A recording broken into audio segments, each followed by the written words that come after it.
Welcome to our channel. This is the part 17 of book, Think and Grow Rich. Next part, that is part 18, when and how to apply for a position of this book, will be uploaded soon, or it's already uploaded. For not missing any upcoming content, please make sure to subscribe and like this video. Now let's start the video. Organize planning the crystallization of desire into action. You have learned that everything man creates or acquires begins in the form of desire. That desire is taken on the first lap of its journey from the abstract to the concrete into the workshop of the imagination, where plans for its transition are created and organized. In Chapter 2, you are instructed to take 6 definite, practical steps as your first move in translating the desire for money into its monetary equivalent. One of these steps is the formation of a definite, practical plan or plans through which this transformation may be made. You will now be instructed how to build plans which will be practical, viz. Ally yourself with a group of as many people as you may need for the creation and carrying out of your plan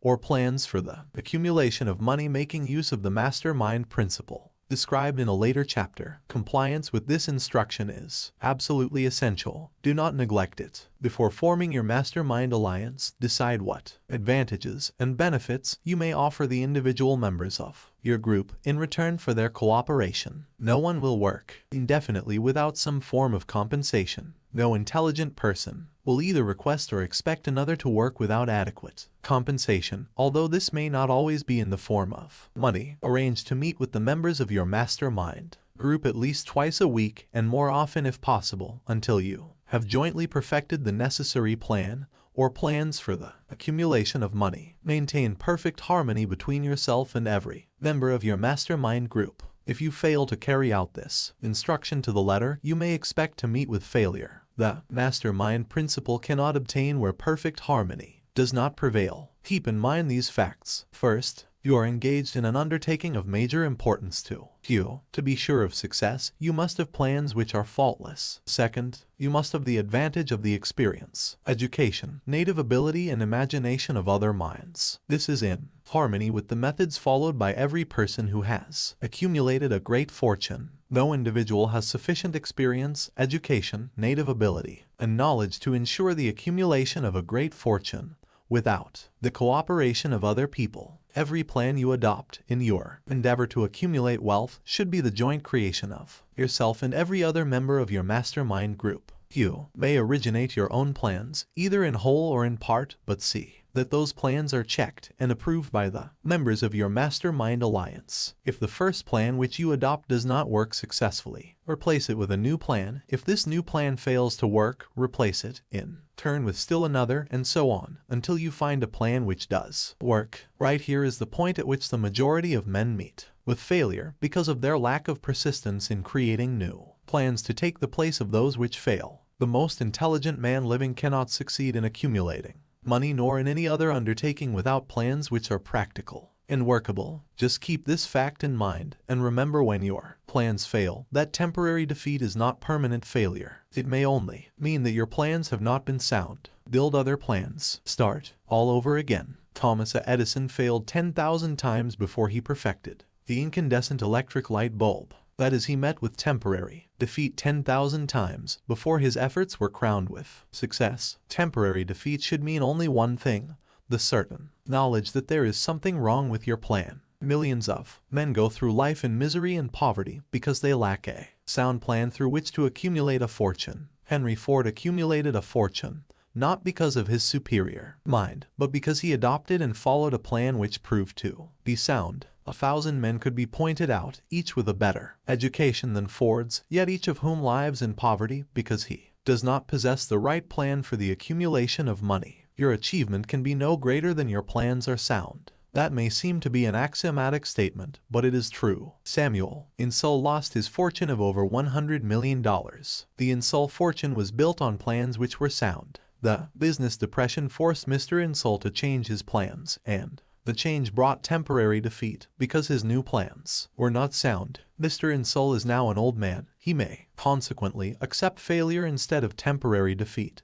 But if his experience turns out to be failure, it will be for the reason that he lacks the fire of persistence to rebuild his plans. No man is ever whipped until he quits in his own mind. This fact will be repeated many times because it is so easy to take the count at the first sign of defeat. James J. Hill met with temporary defeat when he first endeavored to raise the necessary capital to build a railroad from the east to the west, but he too turned defeat into victory through new plans. Henry Ford met with temporary defeat not only at the beginning of his automobile career, but after he had gone far toward the top. He created new plans and went marching on to financial victory. We see men who have accumulated great fortunes, but we often recognize only their triumph, overlooking the temporary defeats which they had to surmount before arriving. No follower of this philosophy can reasonably expect to accumulate a fortune without experiencing temporary defeat. When defeat comes, accept it as a signal that your plans are not sound. Rebuild those plans and set sail once more toward your coveted goal.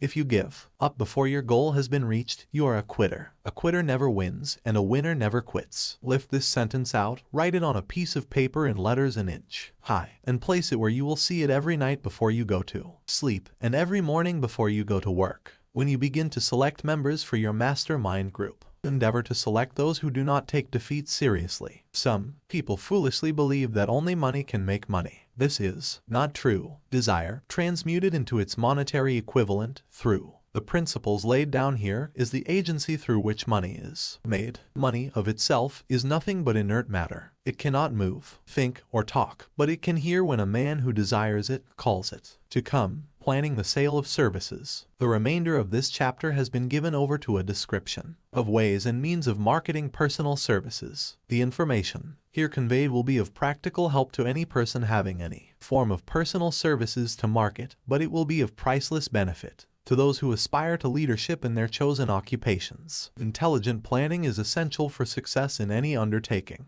designed to accumulate riches. Here will be found detailed instructions to those who must begin the accumulation of riches by selling personal services. It should be encouraging to know that practically all the great fortunes began in the form of compensation for personal services or from the sale of ideas. What else, except ideas and personal services, would one not possessed of property have to give in return? For riches, broadly speaking, there are two types of people in the world. One type is known as leaders, and the other is followers. Decide at the outset whether you intend to become a leader in your chosen calling or remain a follower. The difference in compensation is vast. The follower cannot reasonably expect the compensation to which a leader is entitled, although many followers make the mistake of expecting such pay. It is no disgrace to be a follower. On the other hand, it is no credit to remain a follower. Most great leaders began in the capacity of followers. They became great leaders because they were intelligent followers. With few exceptions, the man who cannot follow a leader intelligently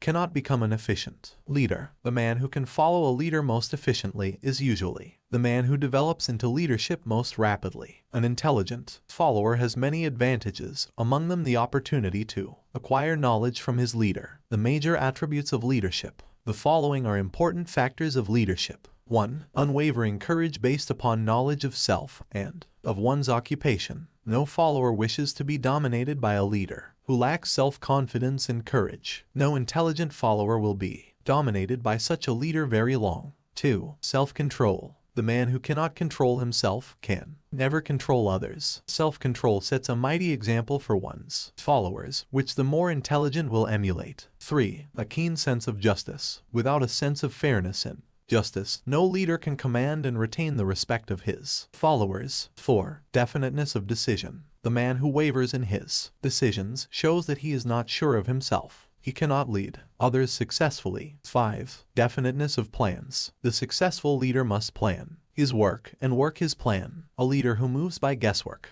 without practical, definite plans, is comparable to a ship without a rudder. Sooner or later he will land on the rocks. 6. The habit of doing more than paid for. One of the penalties of leadership is the necessity of willingness upon the part of the leader to do more than he requires of his followers. 7. A pleasing personality. No slovenly, careless person can become a successful leader. Leadership calls for respect. Followers will not respect a leader who does not grade high on all of the factors of a pleasing personality. 8. Sympathy and understanding. The successful leader must be in sympathy with his followers. Moreover, he must understand them and their problems. 9. Mastery of detail. Successful leadership calls for mastery of details of the leader's position. 10. Willingness to assume full responsibility. The successful leader must be willing to assume responsibility for the mistakes and the shortcomings of his followers. If he tries to shift this responsibility, he will not remain the leader. If one of his followers makes a mistake and shows himself incompetent, the leader must consider that it is he who failed. 11. Cooperation. The successful leader must understand and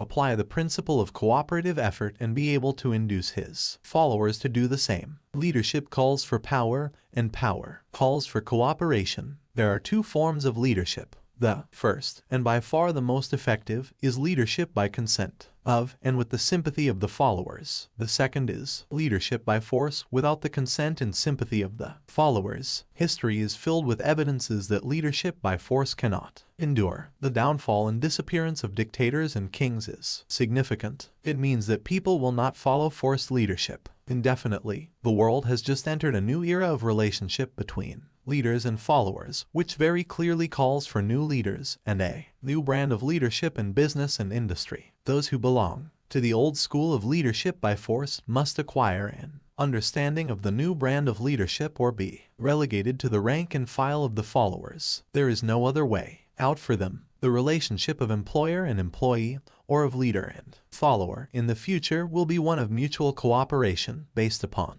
an equitable division of the profits of business. In the future, the relationship of employer and employee will be more like a partnership than it has been in the past. Napoleon, Kaiser Wilhelm of Germany, the Tsar of Russia, and the King of Spain were examples of leadership by force. Their leadership passed without much difficulty. One might point to the prototypes of these ex-leaders among the business, financial, and labor leaders of America who have been dethroned or slated to go. Leadership by consent of the followers is the only brand which can endure. Men may follow the forced leadership temporarily, but they will not do so willingly. The new brand of leadership will embrace the 11 factors of leadership described in this chapter as well as some other factors. The man who makes these the basis of his leadership will find abundant opportunity to lead in any walk of life. The Depression was prolonged largely because the world lacked leadership of the new brand. At the end of the Depression, the demand for leaders who are competent to apply the new methods of leadership has greatly exceeded the supply. Some of the old type of leaders will reform and adapt themselves to the new brand of leadership, but generally speaking, the world will have to look for new timber for its leadership. This necessity may be your opportunity. The 10 major causes of failure in leadership.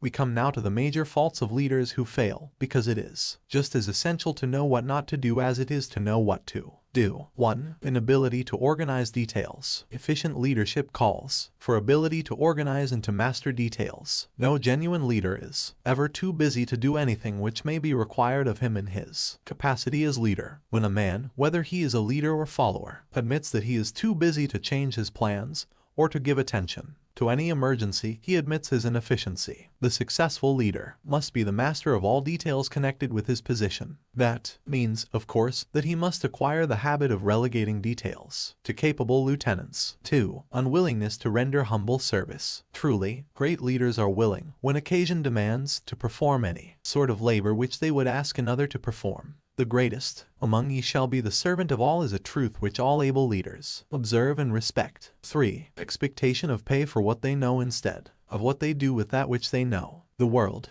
does not pay men for that which they know. It pays them for what they do or induce others to do. 4. Fear of competition from followers. The leader who fears that one of his followers may take his position is practically sure to realize that fear sooner or later. The able leader trains understudies to whom he may delegate at will any of the details of his position. Only in this way may a leader multiply himself and prepare himself to be at many places and give attention to many things at one time. It is an eternal truth that men receive more pay for their ability to get others to perform than they could possibly earn by their own efforts. An efficient leader may, through his knowledge of his job and the magnetism of his personality, greatly increase the efficiency of others and induce them to render more service and better service than they could render without his aid. 5. Lack of imagination. Without imagination, the leader is incapable of meeting emergencies and of creating plans by which to guide his followers efficiently. 6. Selfishness. The leader who claims all the honor for the work of his followers is sure to be met by resentment. The really great leader claims none of the honors. He is contented to see the honors, when there are any, go to his followers, because he knows that most men will work harder for commendation and recognition than they will for money alone. 7. Intemperance. Followers do not respect an intemperate leader. Moreover, intemperance in any of its various forms destroys the endurance and the vitality of all who indulge in it. 8. Disloyalty. Perhaps this should have come at the head of the list. The leader who is not loyal to his trust and to his associates, those above him and those below him, cannot long maintain his leadership. Disloyalty marks one as being less than the dust of the earth and brings down on one's head the contempt he deserves. Lack of loyalty is one of the major causes of failure in every walk of life. 9. Emphasis of the authority of leadership. The efficient leader leads by encouraging and not by trying to instill fear in the hearts of his followers. The leader who tries to impress his followers with his authority comes within the category of leadership through force. If a leader is a real leader, he will have no need to advertise that fact except by his conduct, his sympathy, understanding, fairness, and a demonstration that he knows his job. 10. Emphasis of title. The competent leader requires no title to give him the respect of his followers. The man who makes too much over his title generally has little else to emphasize. The doors to the office of the real leader are open to all who wish to enter, and his working quarters are free from formality or ostentation. These are among the more common of the causes of failure in leadership. Any one of these faults is sufficient to induce failure. Study the list carefully if you aspire to leadership, and make sure that you are free of these faults. Some fertile fields in which new leadership will be required. Before leaving this chapter, your attention is called to a few of the fertile fields in which there has been a decline of leadership, and in which the new type of leader may find an abundance of opportunity. First, in the field of politics there is a most insistent demand for new leaders, a demand which indicates nothing less than an emergency. The majority of politicians have, seemingly, become high-grade, legalized racketeers. They have increased taxes and debauched the machinery of industry and business until the people can no longer stand the burden. Second, the banking business is undergoing a reform. The leaders in this field have almost entirely lost the confidence of the public. Already the bankers have sensed the need of reform, and they have begun it. Third, industry calls for new leaders. The old type of leaders thought and moved in terms of dividends instead of thinking and moving in terms of human equations. The future leader in industry, to endure, must regard himself as a quasi-public official whose duty it is to manage his trust in such a way that it will work hardship on no individual or group of individuals. Exploitation of working men is a thing of the past. Let the man who aspires to leadership in the field of business, industry, and labor remember this. Fourth, the religious leader of the future will be forced to give more attention to the temporal needs of his followers in the solution of their economic and personal problems of the present, and less attention to the dead past and the yet unborn future. Fifth, in the professions of law, medicine, and education, a new brand of leadership, and to some extent, new leaders will become a necessity. This is especially true in the field of education. The leader in that field must, in the future, find ways and means of teaching people how to apply the knowledge they receive in school. He must deal more with practice and less with theory. Sixth, new leaders will be required in the field of journalism. Newspapers of the future, to be conducted successfully, must be divorced from special privilege and relieved from the subsidy of advertising. They must cease to be organs of propaganda for the interests which patronize their advertising columns. The type of newspaper which publishes scandal and lewd pictures will eventually go the way of all forces which debauch the human mind. These are but a few of the fields in which opportunities for new leaders and a new brand of leadership are now available. The world is undergoing a rapid change. This means that the media through which the changes in human habits are promoted must be adapted to the changes. The media here described are the ones which, more than any others, determine the trend of civilization. Now, don't forget to subscribe our channel because there's a lot books coming up also like our video.